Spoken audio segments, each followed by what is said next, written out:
Let me take you also to another example, a project that I was involved with, which was about the empowerment of rural communities using ICT. It started essentially as a project to bring e-services or e-government to these rural populations.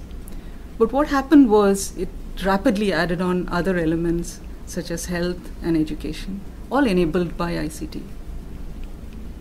As a result, what happened was that suddenly those people in those villages did not need to travel out to the town to get a certificate about their farmland or their birth certificate or whatever.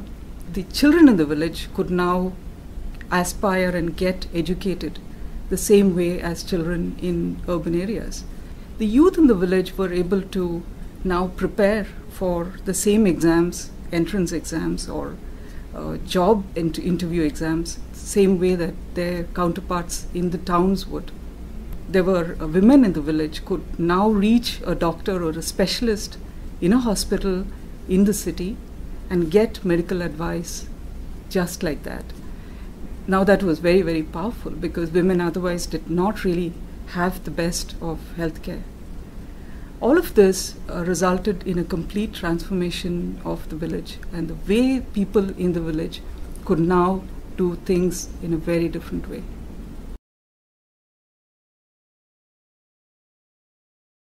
I think the role of ICT has now moved to directly touch the lives of the people that we support.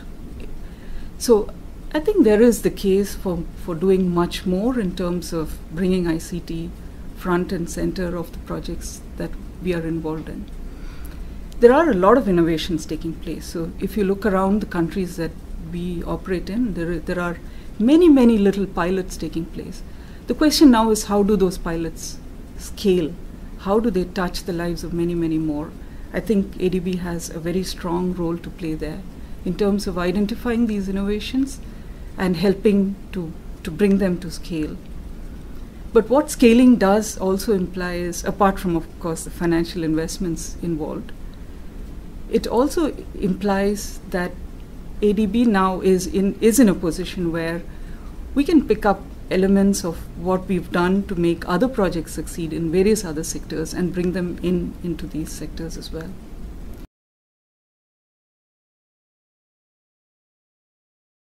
That is one very, very critical element to complete the projects that we take up. Whether it's in terms of access, because there are parts of our world where nothing reaches people. While there may not be physical connectivity due to roads or the absence of roads, ICT can bridge a lot of that gap. It can help in terms of to close distances. In other words, those distances could be cultural, they could be gender, they could be because of lack of access. So to some extent, ICT can definitely bridge that gap. However, we do need to see that ICT is put in the context of the larger picture, the larger social context, the larger physical infrastructure context. So it really has to be put in that context. We cannot see it as completely in isolation.